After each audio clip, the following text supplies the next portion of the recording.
What's going on, Dolphins? It is your boy Dillon, and I got a couple articles that I want to read through. Both of them are from Kyle Krabs, and it's dealing with, well, first of all, I'd like to mention that I haven't really made a video in a little bit.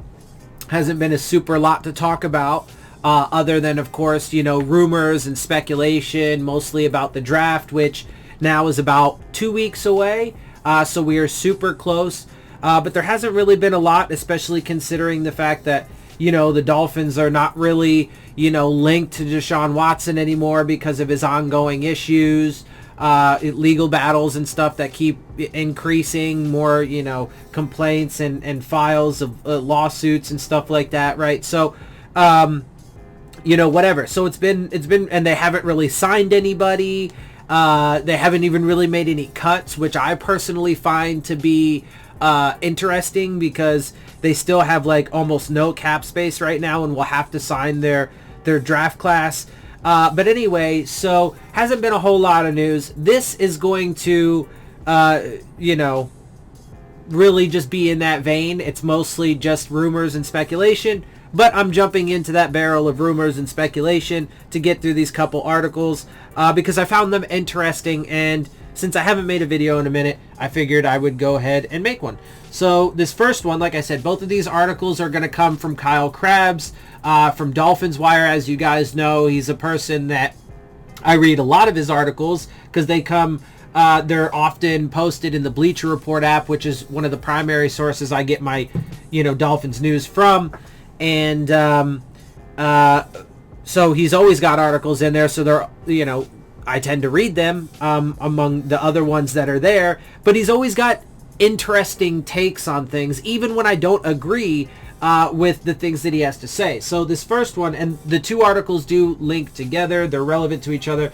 First one, he says, talks about, the title is Bill Simmons Podcast Talks Dolphins Draft Trade Conspiracy Theory. Okay, that was the first thing that got me, interested, and then I read the article and it got me even more interested because I was just curious, right? I was curious to see what was considered the conspiracy theory. So here we go. When the Miami Dolphins made the decision to drop down out of the number 3 overall pick in a trade with the San Francisco 49ers, sorry, I'm going to pause real quick.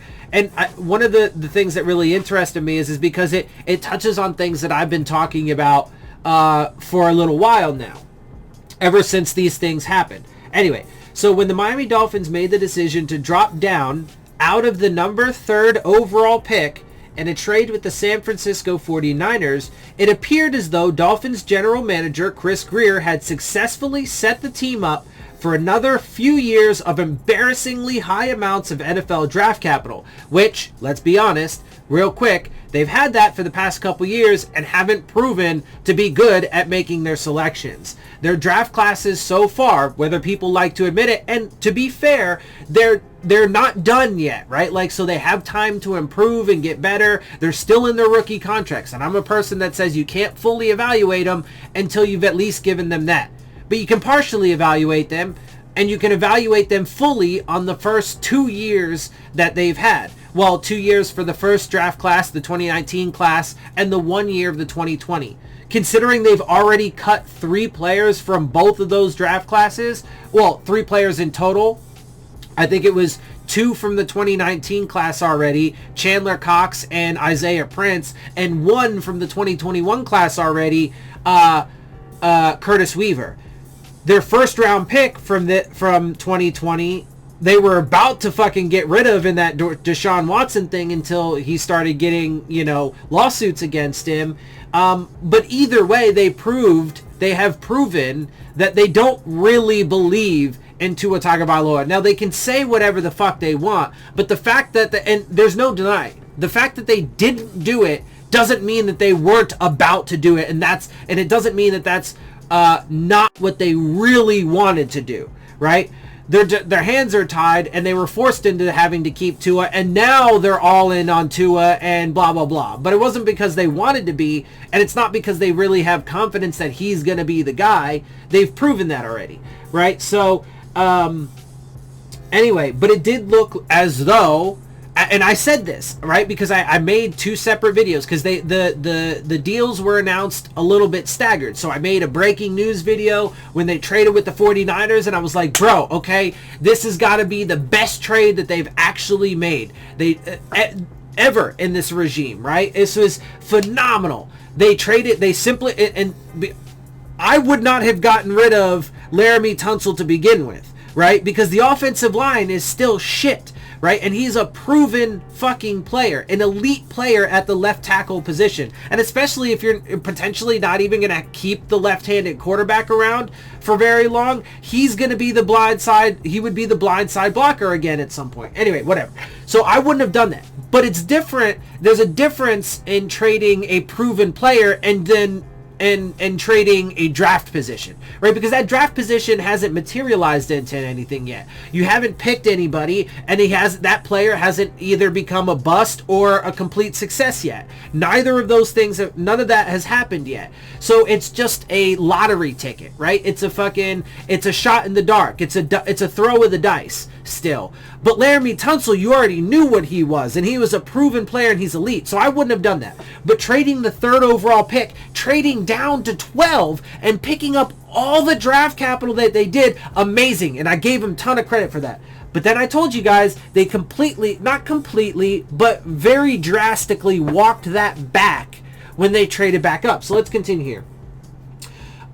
The Dolphins, on the cusp of seeing their returns for tackle Laramie Tunsil run dry, had parlayed the number 3 overall pick into multiple first-round picks for 2 additional off-seasons.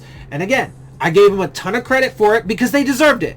And then they found a way to fuck it up immediately. Anyway, but that status was short-lived as the Dolphins parlayed that move into another deal, jumping back up to the number 6 overall in a deal that sent one of the team's 2022 first-round picks to the Philadelphia Eagles. The assumption at the time of the trade was that Miami had their eyes on a short list of prospects who they felt confident that they could draft with the number 6 overall pick. And of course, when he says the assumption, what he's saying is the rationale that a lot of people were giving. Now, a lot of people believe this, and there is good reason to believe that, they did want to target one of these guys, right, that he's about to list, be it tight end Kyle Pitts, wide receiver Jamar Chase, or wide receiver Devontae Smith, or otherwise. Maybe it's Waddle, whatever, right, Penei Sewell, right? So there is good reason to think that they... because they then jumped back up, that they are going after a guy. Because why do you trade up in a draft? It's because you're going after somebody. So there's good reason for that, right? Mathematically speaking, the team would be guaranteed at least one of the 3 if the first 3 picks in the queue went as expected to quarterbacks. Also fairly true, right? It's just basic probability. And while it was only considered to be a complimentary bonus at the time, it was still worth mentioning that Miami would once again become the proverbial gatekeeper for second run on quarterbacks if the board fell right. I have something I want to comment on that, but I'm going to wait because he says some other shit that it, ties in. So I'll comment there. And that added bonus has become something of a conspiracy theory across the league as to Miami's motivations. That is, at least according to the Ringer's Kevin Clark, who spoke about the dynamics of Miami's move on the most recent episode of the Bill Simmons podcast. And here's what he had to say. So the conspiracy theory around the league is everybody was wondering why the Dolphins traded up from 12 to 6. And a lot of that was because I think there are people in the league who think the Dolphins believe 6 is still the catbird seat, and then they can get more draft capital, said Clark. He continues, and they can wait for a desperate team to come up and you can get maybe even a few more second-round picks, maybe a first-round pick, depending on how that shakes out. Okay, so we're going to pause right there for a second. So in other words, by having this so-called catbird seat, this super prized position in the draft, number 6 overall, you could then trade back with somebody to get maybe a first-round pick, and maybe in 1 or 2 seconds. So in other words, you would be trading back again to pick up roughly the same amount of draft capital that you already had by trading back the first time. Well, what fucking sense does that make? Why are you going to trade back get all this draft capital, trade up, presumably because you're actually going after a guy. Oh, wait, but maybe it's because they're playing, what, 3 or 4-dimensional chess, and they're going to trade back again just to pick up what they already had? It doesn't make any fucking sense, and I'm sorry to break it to people, but that's not 4-dimensional chess. That's just being stupid. Okay? Let's see. This guy continues on. So I think the Dolphins wanted to be in the thick of it and could take advantage of more desperation. The Dolphins have been getting very good of taking advantage of desperation over the past few years. No, that's a joke. That's a joke. Are you kidding me? Are you fucking kidding me? Who the fuck can look at the Dolphins' trades over the past 2 years and say that they've been getting very good at taking advantage of desperation of other teams? Are you fucking kidding me? Bro, Josh Rosen. Really? Complete fucking fail and a bust. Jordan Howard, right? All these guys that they've traded for that they've cut over the past few years, right? Like, are you fucking kidding me? Or the past couple years. There is literally no evidence to say that these... Or what about the Aqib Talib trade? Are you kidding me? They didn't even use the dude. Not at fucking all. And all they did was they took him off their... Was it the Rams, I believe? They took him off their hands to eat money from them. Right? Like, they took on... they took on a cap charge for a player that they didn't even fucking use. Everybody knows that was so that way the Rams could clear cap space. The Dolphins were the suckers in that trade. They've been the suckers in every single fucking trade they have made. They have been shellacked. The Minkah Fitzpatrick trade. Dude, it's a clear win on the side of the Steelers.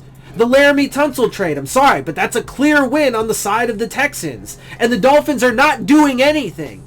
Right? The picks that they've used so far haven't turned out to be shit. Their draft classes are underwhelming at best. Their player evaluation is garbage. What the fuck are they talking about? Who looks at this situation and is like, yeah, bro, this Dolphins organization, man, they are fucking killing it in the fucking drafts. Right? Even the one with the fucking trades. Even the trade with the 49ers, I gave them 100% credit and said this was beautiful and brilliant. And then as soon as they made that trade with the Eagles, I was like, oh, well, didn't take them fucking long to show that they're really fucking stupid and don't know what the fuck they're doing. Really, bro? Who looks at this motherfucking organization and the trades that they've made and been like, yeah, they've been killing it. Killing it. So much good has come from it. So many good returns. Players that are expected to be here for the long term. It's a fucking joke. It's a joke. It's a joke. Either they firmly believe that and are just stupid, or they're just fucking selling it to people to make them believe it so that way they can buy into the fucking hype train and blah, blah, blah, blah, blah. Like, it's fucking retarded. It's retarded. Or they just... but he continues on. Or or there's just somebody at 6 if it doesn't work out and they get a weapon for Tua.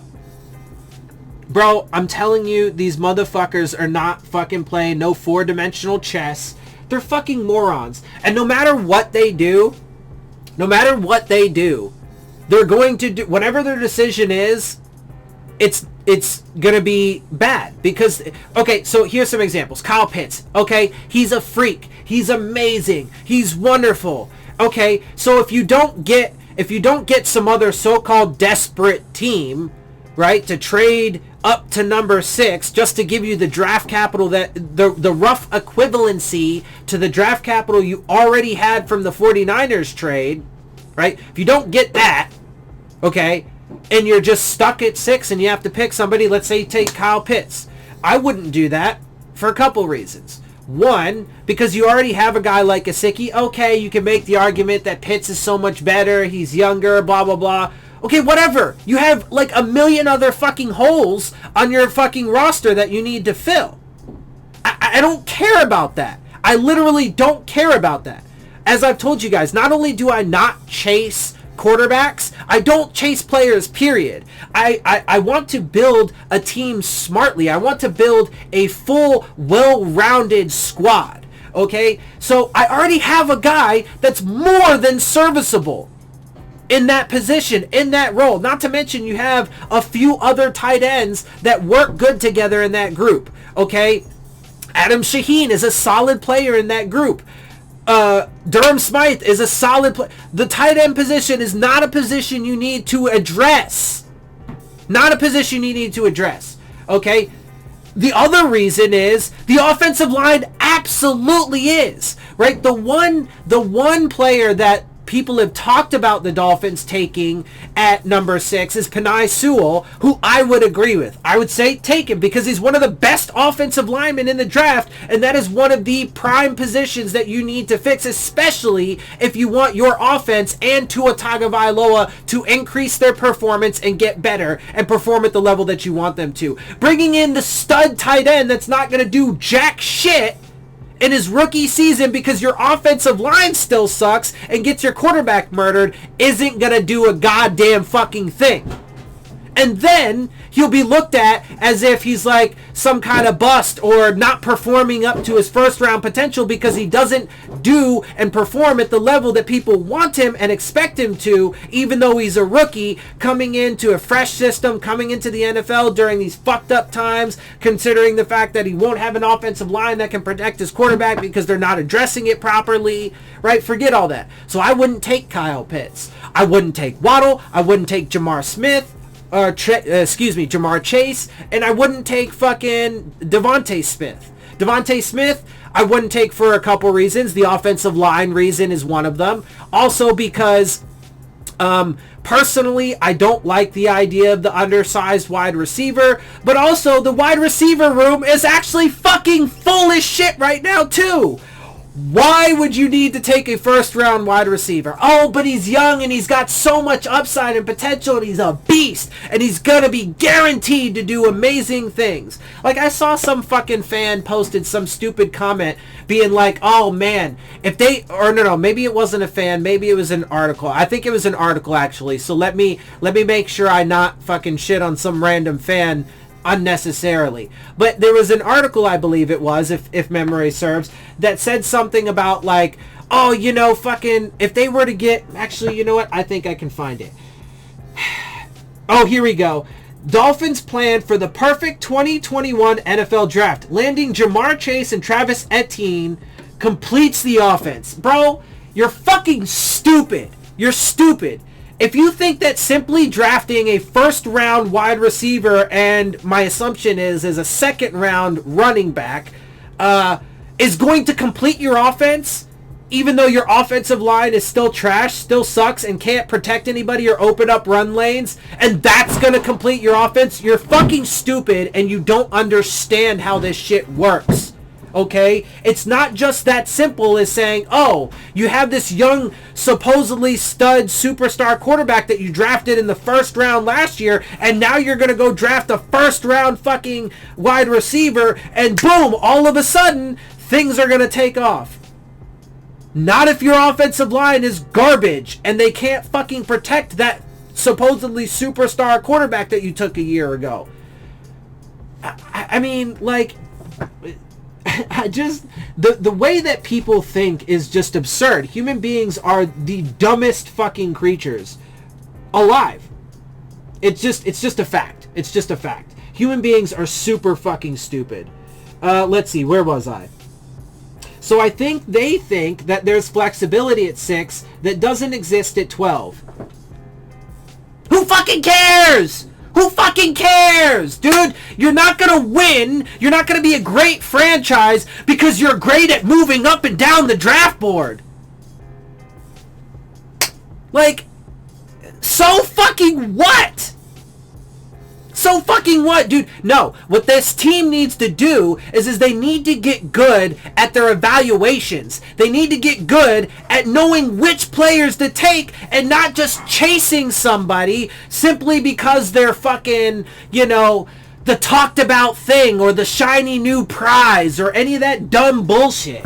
Like, okay, but I'm the bad guy, right? I'm the one that's just always negative and so on and so forth. Look, I don't give a fuck about none of that bullshit no more. I'm just speaking the fucking truth, and if people got a fucking problem with that, well, that's your issue, not mine. You're really waiting, let's see. You're really waiting for the draft to shake out before you know what you can get at 12. But that's every position except for number 1. That's literally every draft position except for number 1. Because the first fucking... And even that comes with some uncertainty because you never know if a team is going to trade down out of the first fucking spot. But the reason why I say that only the first position, the number 1 pick in the draft, is because that's the only pick in the draft that has literally 100% power and control. That knows 100% for sure that they can get a certain player, or that they could fucking take that and leverage it, into more picks, etc., etc. But still, it's not a guarantee that you're going to get a prize at number 1 or a player that pans out, etc. Wow, I mean, people are just so dumb. It will be fascinating to see how the Dolphins choose to play their hand, which, as Clark pointed out, is boosted by their proverbial high ground against a second round run on quarterbacks. I mean, fucking stupid. What it would potentially take to pull Miami out of that spot is hard to say, but what we do know is if there's someone in the room willing to overpay, Chris Grier will find them.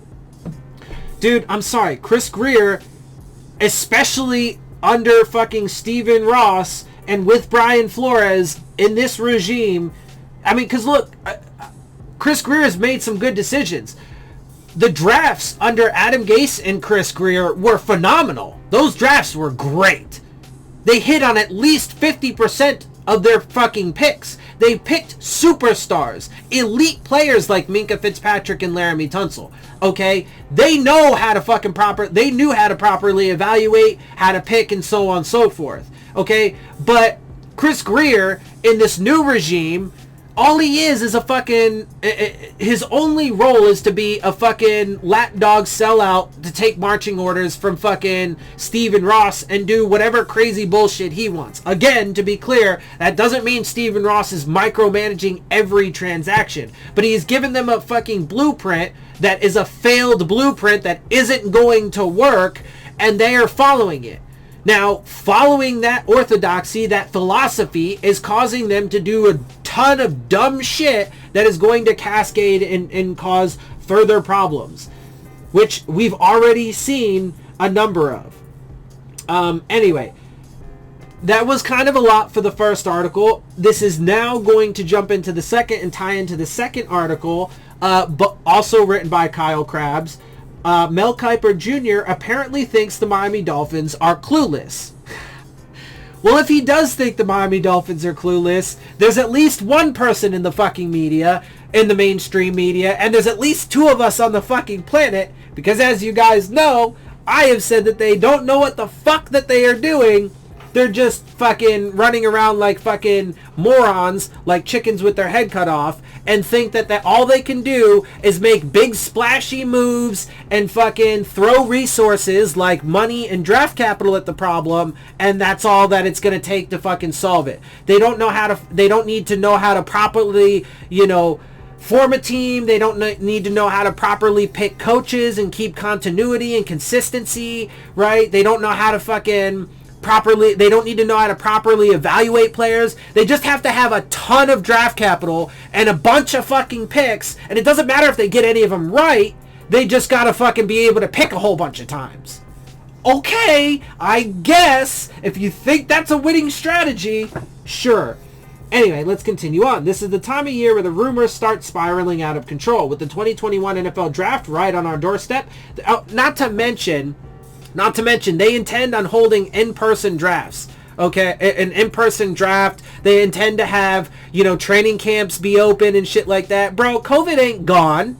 It's mutating and getting worse. These vaccines ain't helping shit, especially with, more of the fucking, more data to prove that they've just been lying about the effectiveness and the lack of side effects this entire time, with the Johnson & Johnson one being fucking stopped, being passed out in a lot of states because it's causing blood clots. Like, I mean, the only reason why they're not charging people for the vaccine is to get them into the workforce so they can get the economy going again, so that way there's no people just sitting at home drawing unemployment. That's what they want. That's what they're pushing for, and they're convincing millions of people that the shit is working and that it's going to solve the fucking problem. And they're doing it so that way they can open football stadiums and pack them full. They're doing it so that way they can fucking convince people that it's okay to go to the draft. That these prospects, they can show up, that fans can show up, and it's going to be all cool, man. It's going to be all good. It's going to be all good. Okay. Anyway, the misinformation that hits... So I say that in relation to this because it just adds another layer and more, potential disaster down the stretch, right? So, okay, let's say they do pick somebody and fucking...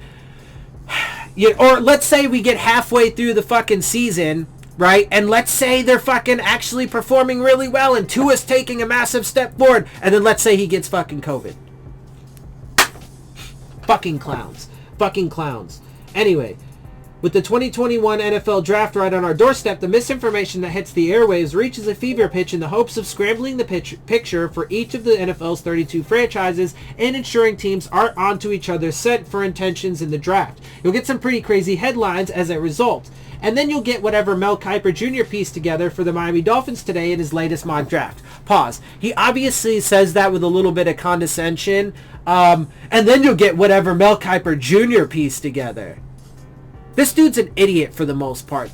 His takes on things are generally pretty fucking stupid. It's not very often that I agree with him. Occasionally I do, and there will be some things within articles that I overall disagree with that I agree with, right? So there will be an article that generally I disagree with, but there will be points that he makes within that argument that are true.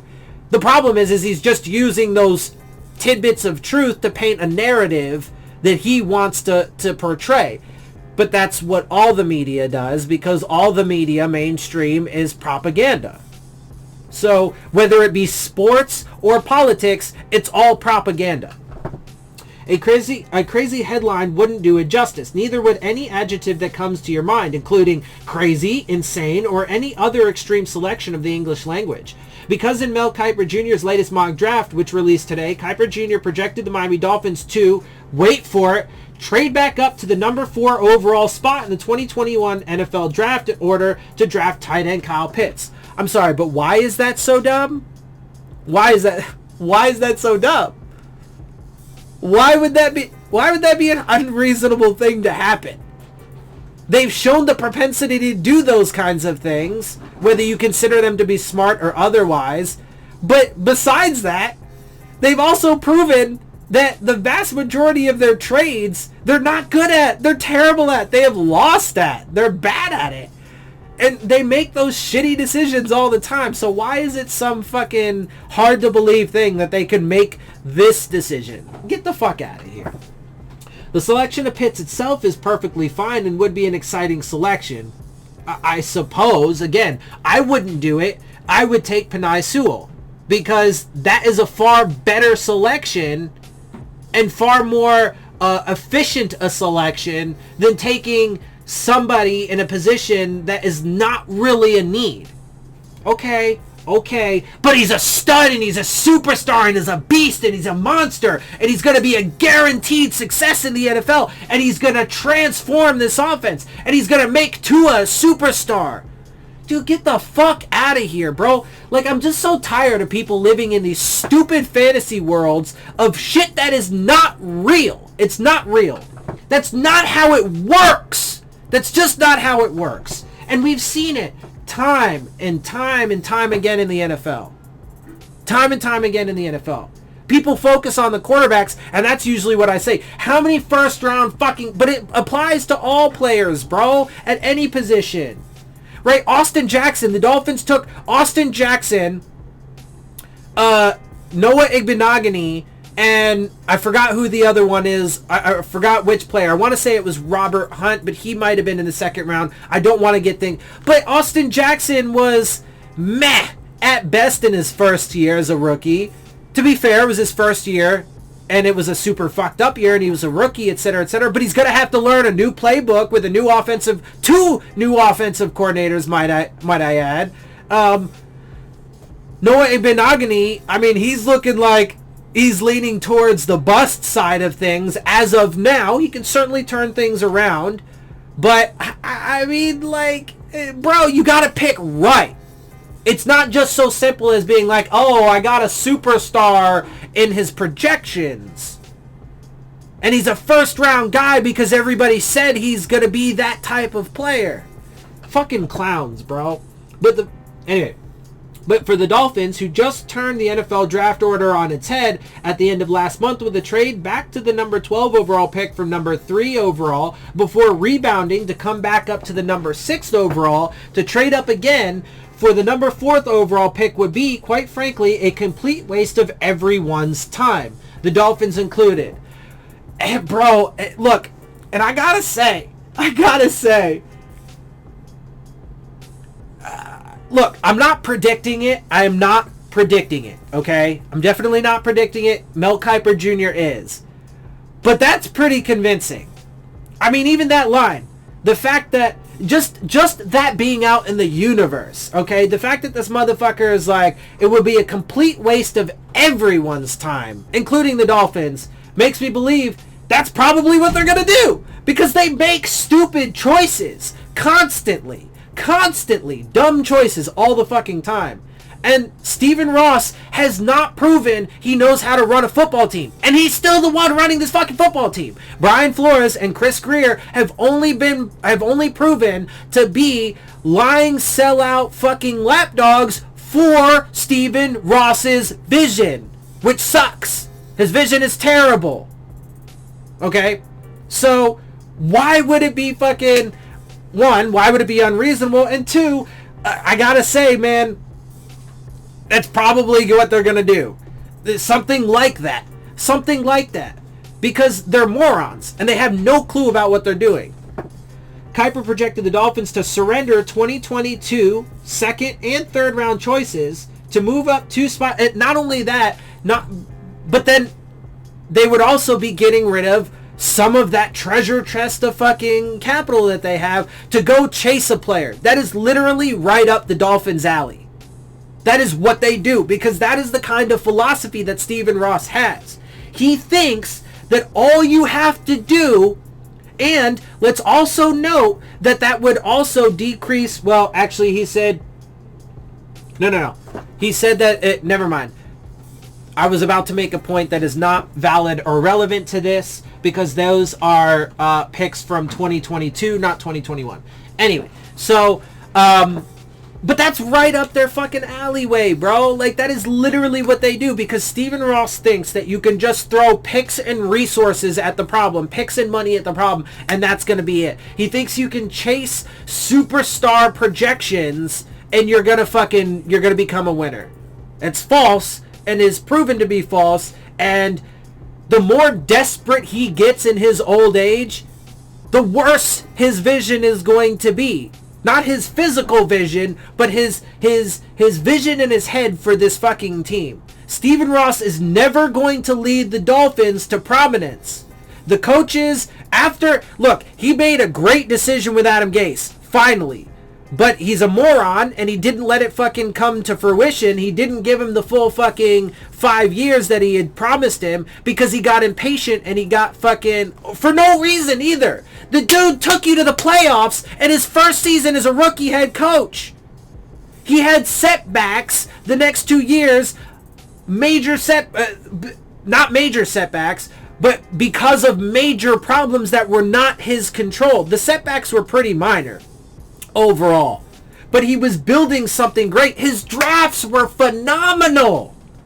Anyway, the dude's a moron. He doesn't know how to fucking run a team. And the people that he has in power right now, taking orders from him, are sellout lapdogs that are trying to make his vision come to life. And I promise you, they are going to fail miserably at it. And I'm telling you, in about another year and a half-ish, somewhere in there, Stephen Ross is going to again get impatient and lose fucking faith and then fire these guys. Because they are not going to be a 10-win team.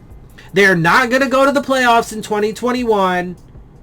And it's not going to be up to fucking Stephen Ross's standards. And he's going to hit the reset button again. Kiper projected the Dolphins. I read that. Let's see. 2022 second and third round choices to move from spots 6 to 4 and secure Pitts. And It's a perfect example of what the Dolphins would do, because not only then do they get rid of some of that treasure chest, not only do they chase a player, but then they chase a player at a position that you really don't need, and a player only because he's projected to be a superstar and a beast in the NFL.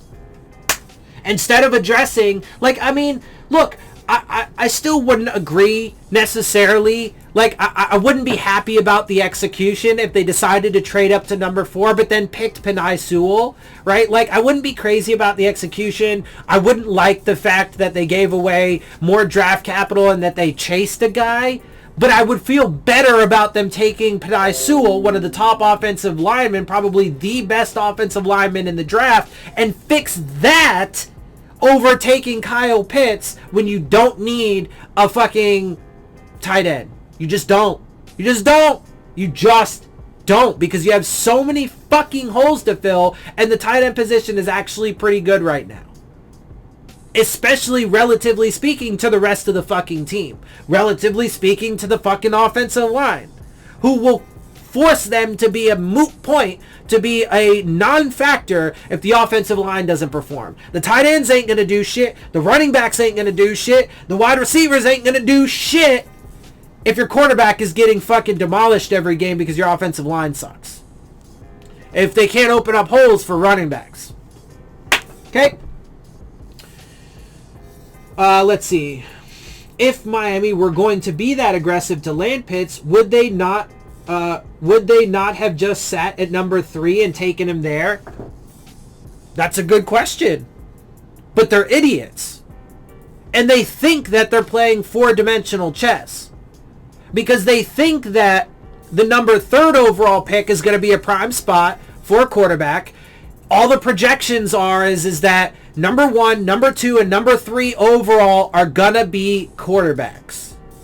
Okay, that's what everybody is thinking. That the first 3 picks are unquestioned, and they may be at this point, right? That very well may happen.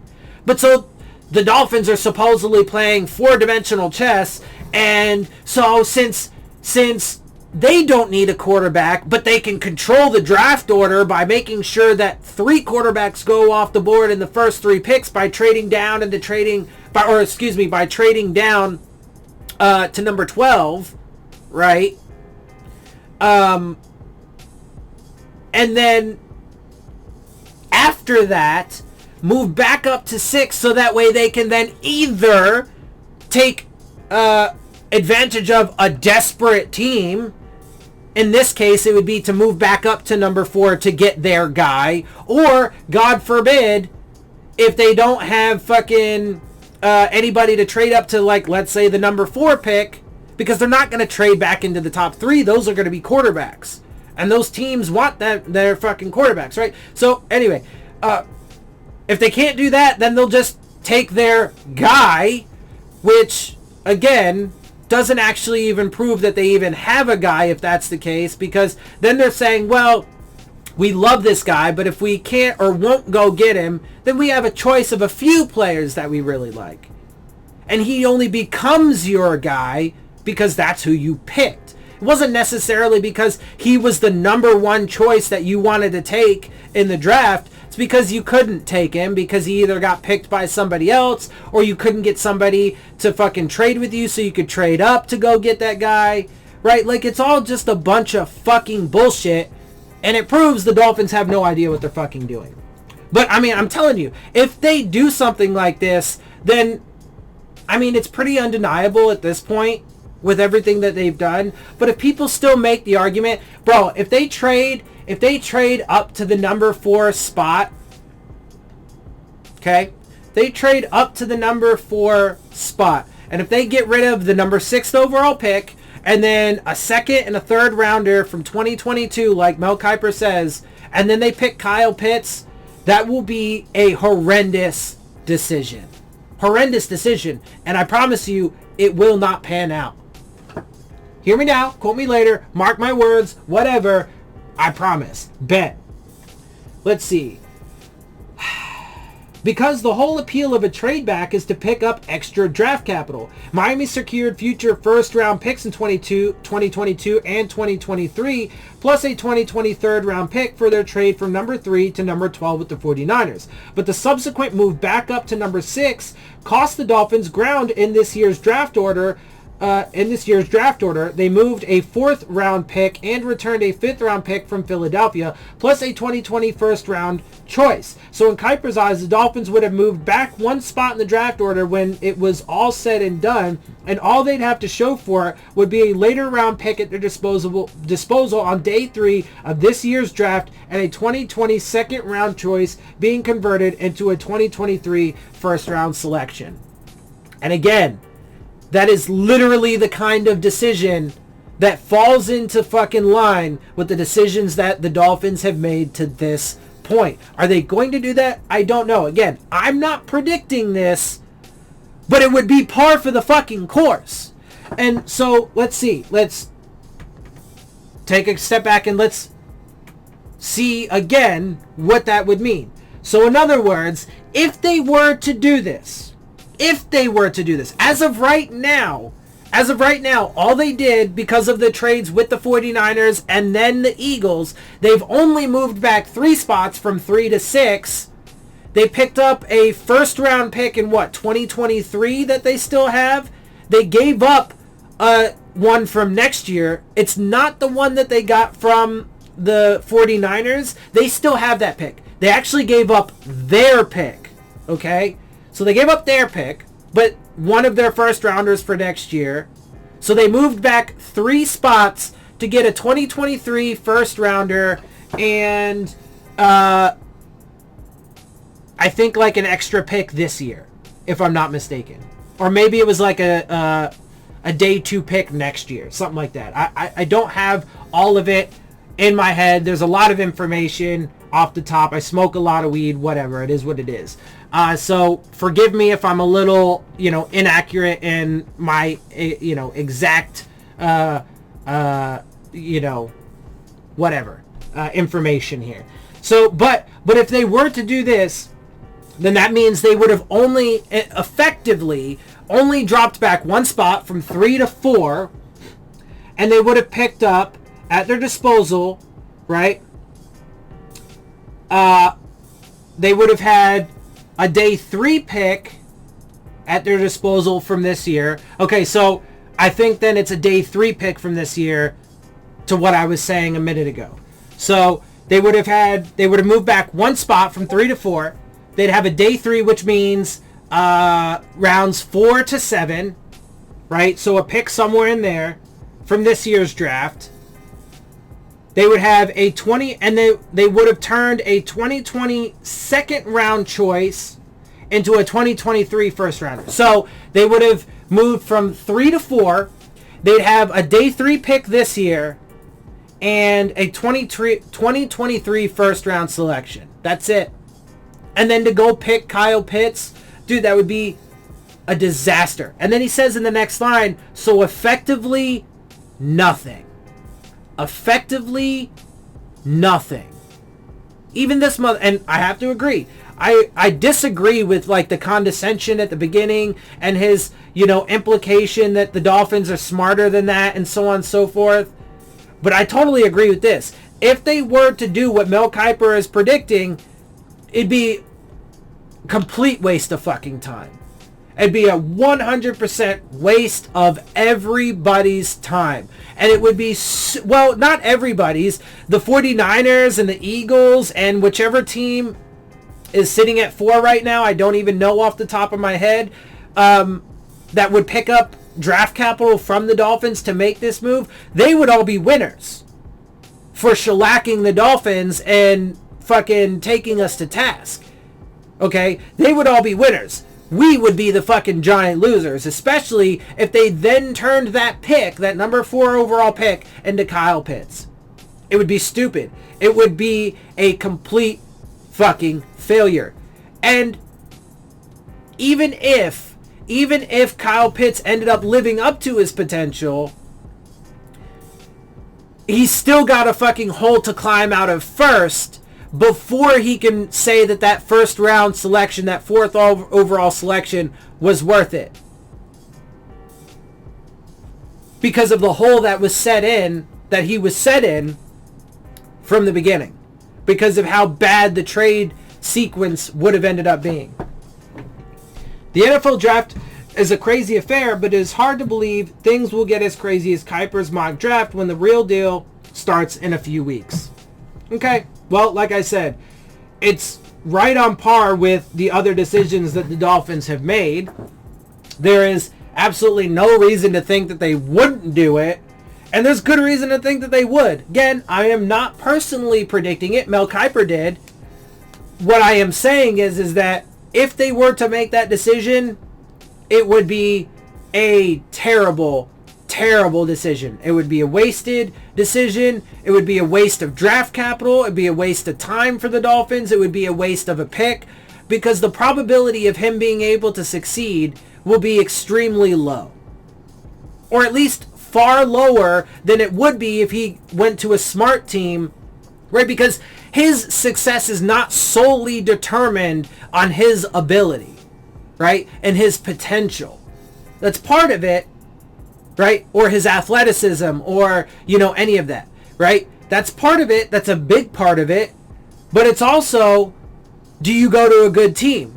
Do you go to a team who knows how to build? Do you go to a franchise who knows how to build the team properly? Do they know how to evaluate players? Do they know how to evaluate coaches? Do they have consistency? Do they have chemistry? Do they have people who can produce? Do they have people who are expected to be here for a long time?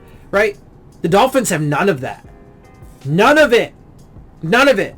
They've failed at their trades. They failed at their player evaluation. They have failed at damn near every decision that they have made up to this point. They got lucky last year in winning 10 games. Fucking lucky. It's not going to happen again this year. But okay, we'll see. We'll see, man.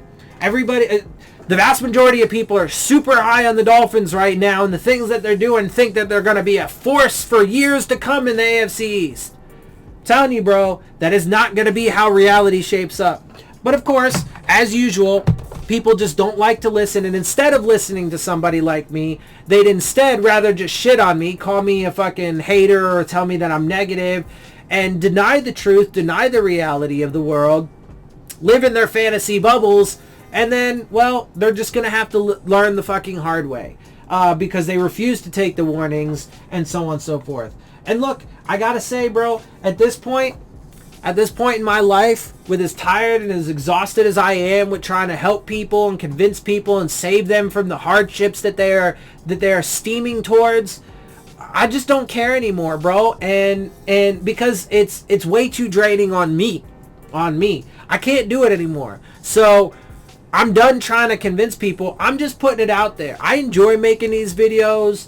It's kind of cathartic for me, right? It is a way for me to get some of my own frustrations out and shit like that, but I ain't trying to convince nobody. And as a matter of fact, I'm gonna say it. I'm gonna sit back and I am gonna enjoy watching it. And yeah, you know what?